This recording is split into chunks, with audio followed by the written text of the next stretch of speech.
여하간 이제 국민들이 모두가 알고 있는 것처럼 내란이라고 인식을 다 하고 있는데 그렇죠.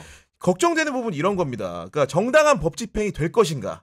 어떤 거냐면 그 경찰 국가수사본부에서 예를 공수처에서 압수수색 영장을 집행하기 대통령실을 가는데 실제로 계속 못 하고 있어요. 그게 왜 그러냐? 한덕수 국무총리가 권한 대행으로서 역할을 또 안 하는 부분들이 있는 거 아닙니까? 그게 불안한 겁니다. 지금 보면은. 그러니까 이제 그 법 조항이 몇 조인지 생각이 안 나는데 압수수색을 이제 군사 기밀이 있는 데는 압수수색을 하려면은 책임자의 허가를 받아야 된다 이렇게 이제 법이 형사소송법인가 거기에 돼 있잖아요. 그 책임자가 지금은 이제 한덕수 국무총리인 거죠. 권한대행, 그렇죠. 대통령 권한대행이니까. 그래서 한덕수 권한대행이 지금 최대한 어떻게 보면은 이 정권에 협조를 하고 있다. 본인도 사실은 이게 이제 책임이 가볍지 않은데 이게 좀 시간을 끄는 것 같아요. 그러니까 최대한. 그래서 이거를 그렇다고 탄핵을 하는 게 꼭 정답은 아닌 것 같고 참 여러 가지 이제 골머리를 앓는데 여론으로서 많이 압박을 해야 되지 않나 언론들이 그 생각을 합니다. 그러니까 압수수색을 해야죠. 이거는 예전에 박근혜 때도 탄핵할 때 그때 결정문 보면은 압수수색 등에 협조하지 않고 법을 수호할 의지가 없다라고 그런 부분들이 오히려 헌재가 부메랑이 되는군요. 헌재가 그거를 그 탄핵을 인용했을 때 그 문장을 이정미 이제 헌법재판소장이 이 줄줄 읽었어요. 그러니까 이게 사실은 나중에 다 안 좋게 될 겁니다. 안 좋게 될 텐데 결국에는 안 좋게 될 텐데 한덕수 총리는 이제 좀 선택을 하셔야 되지 않나. 너무 간을 본다. 내가 보기엔 지금 상황에서. 예. 오늘은 제가 법적인 것만 좀 설명드리면 방금 말씀하신 조항이 형소법 111조에 나오는 조항이고 저는요 지금 이 헌법재판소의 탄핵 심판 절차에도 윤석열이가 지금 협조 안 하고 있거든요. 수령 거부하고 있습니다. 우리 헌법재판소법도 보시면요 탄핵 심판에는 형사소송법을 준용하게 돼 있습니다. 우리 형사소송법에도 보시면은 공시송달로서도 송달할 수 있게 돼 있어요. 그러니까 안 나와도 어차피 기차는 떠나는 겁니다. 그럼 헌법재판소는 당사자가 불출석에도 심리 진행할 수 있다라는 조항이 헌법재판소법이 나오거든요. 그러니까 안 받아도 송달은 가능하고요. 송달되면 그냥 안 나와도 진행하는 거예요. 안 나오면은 당연히 말씀하신 대로 헌법재판소가 더 괘씸하게 보는 거죠. 그래서 저는 어떻게 해야 되느냐? 지금 우리가 뭐 헌법재판관 임명할 수 있냐, 뭐 거부권 쓸 수 있냐, 권한대행에 대해서 막 논쟁을 하고 있고, 전 이거는 오히려 국민의힘 논리에 말려든다라고 봅니다. 지금 해야 될 건 뭐냐? 내란 수계 빼고는 지금 다 체포 구속돼 있거든요. 한번 생각해 보십시오. 계엄사령관, 국방부 장관, 3스타들 다 들어가 있어요. 맞아요. 네. 근데 지금 내란 수계 윤석열만 안 돼 있거든요. 그럼 어떻게 해야 되느냐? 법원에 지금 경찰이 바로 공수처에다가 요청을 해서 영장 청구를 받아와야죠. 체포영장을 받아와야죠. 네. 그럼 이거는 사법부가 범죄가 소명된다라고 인정하고 체포영장을 발부한 거기 때문에 누구도 못 막습니다. 그러면 한덕수 권한대행은 권한자기 때문에 대통령 윤석열에 대한 경호를 풀으라는 지시를 해야 되고요. 근데도 안 푼다? 집행해야죠. 그럼 집행할 때 어떻게 하느냐? 법원이 발부한 영장이기 때문에 경호처가 막을 이유가 없습니다. 막으면 경호처 직원들도 다 처자식이 있는 공무원들인데 이자들도 내란죄 공범 내지는 공무집행방해죄로 또 입건이 돼서 긴급체포될 수도 있어요. 그러니까 저는 경호처가 무장돼 있기 때문에 저는 경찰 특공대를 투입을 해야 된다. 경찰 특공대가요 더 압도적인 무력을 가지고 들어가면서 체포영장 가지고 오고요. 국민들이 뒤에서 100만 명이 엄호해 보십시오. 윤석열 체포하는데 금방 됩니다. 왜 근데 이걸 안 하냐는 거예요. 그럼 윤석열에 대한 체포의 필요성이 없습니까? 윤석열 빼고는 다 됐다니까요. 이미 다 들어가 있어요. 소환 통보도 여러 차례 하는 상황이고. 그러니까 저는 지금 이 상황에서도 윤석열 내란 수계에게 왜 증거인멸의 시간을 왜 주느냐. 맞아. 그럼 지금 한덕수랑 윤석열이 통화 안 한다는 보장 있습니까? 아니, 내란의 공범들이잖아요. 그럼 한덕수가 지금은 권한대행이지만 윤석열의 영향을 받으면서 지금 이런 행동을 한다라고 볼 수도 있는 겁니다. 그러니까 빨리 윤석열을 체포를 하는 게 지금 가장 급선무다. 저는 할 수 있는 모든 가용 가능한 수단을 다 동원해서 전 영장 집행해야 된다고 봅니다. 그러니까 저도 지금 얘기해 주신 거를 얘기하려고 그랬는데 지금 벌써 내란 이후에 16일 지났어요. 그럼 그 기간 16일이나 지났어요. 그럼 그 기간 안에 뭘 없애고 있고 없애기도 핸드폰 다 바꾸고 있잖아, 충분한 지금. 시간이고 그리고 따지고 보면 그때 내란 이후로 정진석이랑 다 사퇴 표명했다 그러놓고 하고 있잖아 사실. 윤석열의 밑에 있는 사람들은 그대로 거의 있다고 볼 수 있는 거 아니에요? 거고. 네. 결국 그러니까 이제 한덕수 권한 대행의 업무 범위가 어디까지이며 실제로 어떤 일을 하게 될까 의구심을 가지게 되는 거고 결국 오늘 이제 임시 국무회 열어가지고 양국 관리법 등 6개 법을 처리했는데 진짜 시험되는 내란죄 특검법 김건희 특검법 처리겠지 않겠습니까? 그러니까 1월 1일까지 시한이 되고 지금 총리실 입장은 12월 31일 연말까지 이제 결정하겠다라는 건데 이거는 그러니까 거부권을 행사를 저는 안 할 거라고 보고요. 네. 그냥 그러니까 안 하면은 그냥 되는 거예요. 그러니까 쉽게 얘기를 하면 거부권을 행사를 했을 경우에 다시 국회로 넘어가는 거지만 이거는 입장을 그냥 안 밝히면 되는 거거든요. 고심한다라고 그때까지 고심한다라고 하는 얘기는 저는 거부권 행사 안 하려고 하는구나. 네. 오히려 이렇게 봤어요. 그러니까 지금 한덕수는 정확하게 줄타기를 하고 있습니다. 그래서 여론의 좀 향방이나 이런 것들을 좀 보는 것 같아요. 예를 들면은 헌법재판관 임명하는 것 같은 경우에는 압도적으로 그리고 모든 뭐 국가기관들이나 국회 맞아요. 입법조사처 헌법재판소도 그렇고 다 이거는 임명할 수 있다. 그렇게 얘기하고 있죠. 왜냐하면은 대통령의 적극적 권한 행사가 아니라 국회가 하는 거를 사실은 임명만 그러니까 도장만 찍어주는 거기 때문에 이거는 권리가 아니라 의무에 가깝다. 그렇기 때문에 이거는 해줘야 된다라고 하니까 또 간보고 또 그거 딱 해주고 이런 뭐 양국관리법은 좀 논쟁의 여지가 있기는 하거든요. 네. 그러니까 이런 거는 또 본인의 소신 지킨다고 이렇게 하는데 특히 이 두 개의 법안 내란 특권 같은 경우에는 엄청난 그거에 직면할 거고 제가 보기에는 내란 특권 거부권 쓰면은 아마 민주당이 탄핵할 겁니다. 이거는. 뭐 그건 당연히 그렇지. 그렇게 이어질 것으로 그렇게 보입니다. 이어질 네. 가능성이 높기 때문에 그런데 단 하나 변수가 있다라면은 국민의힘 입장에서는 내란 특검을 막는 것보다 김건희 특검을 막는 게 너무 중요해요 지금. 어떤 측면에서 그런 거죠? 아니 왜냐하면 거기에 명태균 게이트가 들어가 있잖아요. 맞아. 명태균 게이트가 들어가 있다라는 거는 네. 국민의힘의 의원들이 줄줄이 소환된다라는 거고 거기에는 대선 후보급들도 상당히 많거든요. 맞아요. 오세훈도 네. 있고 뭐 홍준표 홍준표도 있죠. 있고 뭐 이준석도 김승도 있죠. 있잖아요. 네. 그러니까 이준석은 뭐 국민의힘 아니니까 네. 어쨌든 그러면은 이게 조기 대선이 가면은요 이 사람들이 그 대선 즈음에 출마 즈음이나 심지어는 뭐 선거 기간에는 좀 수사를 중단할 수도 있지만은 이름이 계속 명태균, 맞아. 명태균 이 사람이 할 같이 때마다 됐고 할 나오니까, 때마다 네. 목숨 걸고 막으려고 할 거예요. 그러니까 무슨 수를 국힘이 권성동이 이거 쓸지를 모르겠다 이거를. 아닌 게 아니라 지금 검찰이 명태균 씨의 소위 황금폰이라고 불리는 걸 압수했는데 오늘 이제 남상관 변호사에 따르면 통화 녹취 파일과 메시지 15만 5천여 개를 이제 복구해서 분석하고 있다는 검찰이 그 내용 중에 이제 맛배기로 누구랑 나눈 대화와 뭐 내용이냐 이런 거 했더니 김종인 전 비대위원장과의 통화한 내용, 홍준표 시장과 주고받은 메시지 파일도 있다 이런 얘기를 맛배기로 보여줬어요. 근데 밤새서 들어야겠네요. 15만 개가 15만 5천여 개라는데 지금. 참 하여튼 네. 굉장한 참 활동량이다라는 생각이 네. 들고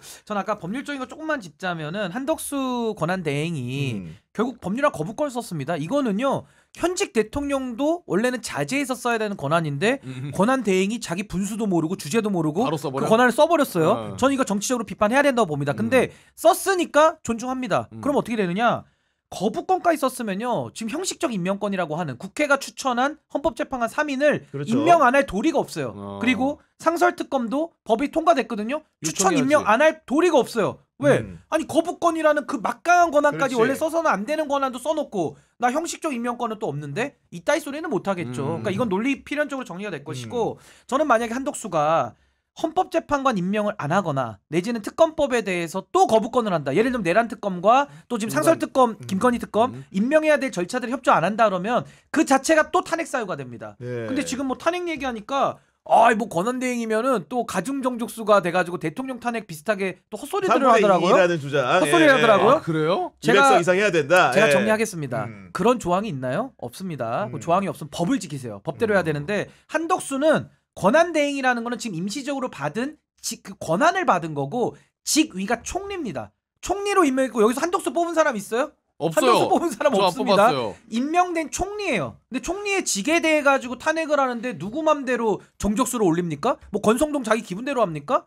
그러니까 그런 헌법 해석은 정말 법을 모르거나 법을 알면서 그런다 그러면 정말 잘못된 거거든요. 그래서 네. 한덕수는 민주당 단독으로도 탄핵시킬 수 있기 때문에 저는 지금 이 중요한 특검에 협조 안 하면 바로 탄핵은 그날 들어가야 된다라는 생각이 들고요. 명태균의 이슈가 결국에는 국민의힘을 좀 휘저어 놓을 거라고 보는데 아까 제가 얘기했잖아요. 수구 퇴행 세력. 국민의힘은 이제 역사 속으로 들어가는 과정에 저는 명태균의 황금폰이 열심히 일해주길 바랍니다. 실제로 어제 보도만 보더라도 명태균 씨가 황금폰을 압수한 이후에 나온 보도인데 윤석열 대통령이 취임을 앞둔 5월 9일에 통화한 건 알려져 있잖아요. 명태균 씨랑. 거기에 더해서 김건희 여사도 명태균 씨와 통화한 것으로 파악됐다는 보도가 나왔는데 이 보도가 암시하는 바가 크지 않습니까? 아니 뭐 그러니까 5월 9일만 했겠어, 솔직히. 수시로 했겠죠. 뭐 수시로. 그래서 뭐 이제 복원이 되면은 많은 게 나올 것 같아요. 많은 게 나올 것 같고 저는 사실 아직도 그러니까 이 공수처나 검찰이 윤석열 대통령에 대해서는 소환 조사 얘기도 하는데 왜 김건희에 대해서 검찰이 안 하고 창원지검이 있는가? 왜 소환 조사 네. 얘기를 안 하는지 그게 궁금해 솔직히. 아직도 김건희가 성역인가? 아니면은 아직 뭐 증거가 충분히 안 모여서 그런가? 제가 보기엔 지금까지 언론 조사 언론 보도에 나온 것만 해도 솔직히 충분히 부를만한, 네. 부를만하죠. 다른 사안에 비하면요. 이거는 증거는 이제 최소한 뭐 이거를 기소를 하라는 게 아니라 소환 조사해 가지고 불러가지고 확인하는 거는 차고 넘치는 거예요. 그래서 검찰을 못 믿겠다라는 게 이런 겁니다. 그러니까 아직도 김건희를 소환 조사를 안 하는 것도 있고 갑자기 뜬금없이 건진 법사폰이 나오고 그러니까. 기소가 2018년께 갑자기 코인 조사하다가 갑자기 나왔다 뭐 이런 얘기를 하고 그러니까 선택적으로 캐비넷 열고 선택적으로 아직도 수사하고 근데 간 보면서 그 건진법사 얘기는 보도를 보니까 되게 좀 약간 심각할 수도 있겠다 생각이 든 게 일단은 명태균과 다른 점이 하나 있어요. 뭐예요? 장부가 나왔다는 거야. 장부. 그 장부가 회계 장부인지 아니면 뭘 적어놓은 장부인지 모르겠는데 장부가 나왔고요. 그리고 명태균 씨도 본인 쓰던 컴퓨터를 강희영 씨의 증언에 따라서 압수를 했는데 이분 컴퓨터도 뺏겼다는 거예요. 그럼 건진법사? 건진법사 보세요. 명태균은 황금폰 압수까지 오래 걸렸는데 이분은 이미 휴대전화 3대 거기다 장부 컴퓨터까지 뺏겼다는데 이거 시한폭탄 아니겠습니까 지금? 그 서열 정리 한번 하고 들어가겠습니다. 검사위의 법사, 법사위의 여사, 여사위의 명박사 아닙니까? 서열 정리 다시 한번 하고. 깔끔합니다. 지금 건진법사 얘기를 하는데 저도 2018년도 정치자금법 지금 뭐 수사한다 이러고 있어요. 저는 정말 검찰이 참 가증스러운 게 아니 그럼 그동안 캐비넷에 놔두고 알고 있으면서 아무것도 안 하고요. 이제 와가지고 내란죄 수사할 때 숟가락 얹겠다고 하면서 이 난리들을 폈습니까? 아니 그러니까 그동안에 잠잠했잖아요. 근데 이제 와서는 다 죽어가는 권력에 대해서는 숟가락 하나 얹는 이 모습이 너무 비굴하다. 너무 비열하다는 생각이 좀 들고요. 저는 우리 하여튼 건진에 대해서는 아마 이분도 명태균, 김한정급으로 해먹었을 거라고 저는 봅니다. 처음에도 정권 초기에 건진이라는 사람 이 정부와 무관하다라는 그때 보도자료까지 저는 기억이 나거든요. 하도 대기업들 뭐 돈 뜯고 다녔다 해가지고 그러니까 이게 얼마나 이 지금 수구태잉 세력 윤석열과 함께 해왔던 이 국민의힘에 얼마나 많은 세력들이 여기 연루돼 있을지 저는 빨리 이것도 그냥 이미 검찰이 이미 연마당에 욕 먹을 거 먹고 그냥 진실을 다 밝히자 이번 차제에. 그러니까 아니 이 건진법사는 저는 나만 이해가 안 되는 건지 이거 안 그래 여쭤보고 싶었는데 막 기사를 보니까 건진법사가 이슈가 된 게 코인 뭐 수사를 하다가 건진법사 이름이 나와가지고 이제 수사를 하게 된 거고. 근데 갑자기 18년도 그걸 왜 하는지 연결이 안 되는 거야. 제가 그냥 알아본 바에 따르면은 그 가상자산 합수단 코인 수사한 데가 많고 그 배용준 씨를 투자자로 앞세운 무슨 코인이 있었나 봐요. 그런 코인 연사마 코인 이런 걸 수사하다가 그 관련된 수사를 하는 과정에서 이분한 건진한테 청탁한 사람에 관련된 증거들이 나왔는데 그분이 돈을 보낸 흔적들이 있나 봐요. 그런 것들이 이제 건진하고 얽혀 있는 걸 보고 아마 그 용처를 찾다 보니까 걸린 것 같은데 이제 보니까 이게 그 별건으로 어떻게 보면은 건진의 그런 자금 거래 추적을 이제 쭉 하게 되는 상황인 거죠. 그렇기 때문에 이분이 장부도 있고 자금 거래도 있다고 한다면은 불법적으로 청탁을 받고 받은 돈들이 있을 거 아닙니까? 그런 부분을 규명하는 과정이 되지 않을까라는 생각을 좀 하게 되는 상황인 것 같습니다. 그러니까 뭐 이게 언제 사실은 이 사실을 파악했는지 검찰이 그거는 모르겠어요. 이게 그러니까 진짜로 그렇게 됐을 가능성도 배제할 수 없는데 기사 옛날 기억 좀 되짚어 보시면요. 그러니까 2023년 3월에 대통령실에서 건진법사 가족한테 경고했다 이런 기사가 나와요. 23년 3월에 작년 3월에 그러니까 본것 그게 뭐냐면은 건진이 용산 이름 팔고 다니면서 이권 개입하고 있다 이런 얘기들이 많이 나와서 맞아. 직접 공직기강 비서관이 찾아가가지고 그 사람들한테 근데 그러니까 이게 그런 거야. 그러니까 앵간히 이렇게 은밀하게 해먹는 거는 냅뒀을 거야. 근데 너무 대놓고 해먹는 게 너무 하니까 이게 시끄럽게 사방에 소문이 나고 막 찌라시에 다 돌고 건진이 무슨 팔아가지고 해먹었대더라 막 이런 게 나오니까 도저히 안 되니까 그게 뭘 팔아먹겠어. 김건희 이름 팔았겠지. 그럼 김건희가 아무것도 안 해줬는데 김건희 이름이 팔리겠어요? 전화통화라도 해주고 문자라도 해주고 그거 명태균처럼 또 뭐 보여주고 이러면서 자기 과시를 했을 거 아니에요. 그러니까 그게 법사폰에다 들어가 있다라는 거예요. 그러니까 사실 그래서 얼마나 그게 커질지는 솔직히 모르겠어요. 그러니까 명태균보다 커질지는 솔직히 모르겠어요. 왜냐면 명태균은 이거랑 별도로 여론조사를 했기 때문에 맞아요. 이 정치인들하고 예. 엮여 있는 거고 건지는 진짜 순수하게 본인이 해먹으려고 한 거기 때문에 생각보다 이게 기도미가 세더라고 얘기 들어보니까 이게. 아니 맞아, 그리고 네. 생각해보세요. 2018년 문재인 정부 때도 땡긴 거잖아 이게. 그때 추경호 기억하세요? 추경호 20억 그 수수설 네. 명태균이 주장 이건 사실이 확인이 안 됐지만 20개. 주장에 따르면은 달성 군수 나오는데 2018년에 20억을 주고 야. 2022년에도 그래서 현금이 필요하다라고 명태균 앞에 돈다발 들고 왔다라는 거 아니에요? 명태균 주장에 따르면은 제가 말하는 건 뭐냐면은 이 복마전이 대통령은 윤석열을 등에 업지 않아도 건진이 억대를 땡기는데 네. 대통령은 등에 업고 김건희를 등에 업었으면 도대체 얼마를 땡겼겠냐라는 거야. 그러니까 프리미엄이 많이 붙었겠네. 엄청 붙었다라는 거야. 그러니까 이게 줄줄이 나오고 이제 김건희하고의 관련성이 수사를 안 들어갈 수가 없게 됐다. 네. 아니 근데요, 저는 김건희 씨에게 하나 묻고 싶은 게 왜 이렇게 모자릅니까? 왜 이렇게 사람들이 김건희를 팔고 다니게 놔둬요? 그리고 왜 김건희 씨는 왜 이렇게 모자르게 자기 통장도 왜 이용당합니까? 근데 왜 돈을 23억씩 벌죠? 그러니까 이게 도대체 이 인간들이 무슨 짓을 하고 다녔는지가 아니 항상 일 잘못되면은 자기는 이용당하고 팔림을 당한 겁니까? 같이 공모한 건 아닙니까? 아니 뭐 얘기 나올 때마다 이용당했다 그러고 근데 왜 주식 계좌에 또 23억은 왜 들어가는 거예요? 그러니까 이 도대체 이 부류의 사람들은 정말 이해가 안 되는 사람들이고 그러네. 핑계를 대도 너무 좀 가짜습니다. 맞아, 저는 맞아. 가짜나요. 네. 누구 말을 빌리자면은 아니, 가짜습니다. 구경 기자가 얘기해 주신 정말로. 것처럼 네. 검찰에서 황금폰 그 리스트에 5월 9일날 김건희랑 명태균이랑 통화한 게 나왔고 이제 내용이 아직은 뭔지 안 나왔습니다. 그렇죠. 보도에 따른 MBC 보도에 따른 건데. 오빠 연락 왔죠? 근데 이제 명태균 아니 그 명태균이 주장한 게 그게 있었잖아요. 윤석열이랑 통화하고 마누라 바로 전화 왔더라. 그래서 뭐 윤상현이한테 얘기해놨습니다. 보안 유지하시고 내일 취임식 꼭 오십시오. 이러더라. 그건 명태균 씨 주장만 있었는데 맞아. 예. 그 통화 내용이 만약에 요거라면은 그럼 충격적인 거죠. 너무 예. 확실한 거잖아. 그렇죠.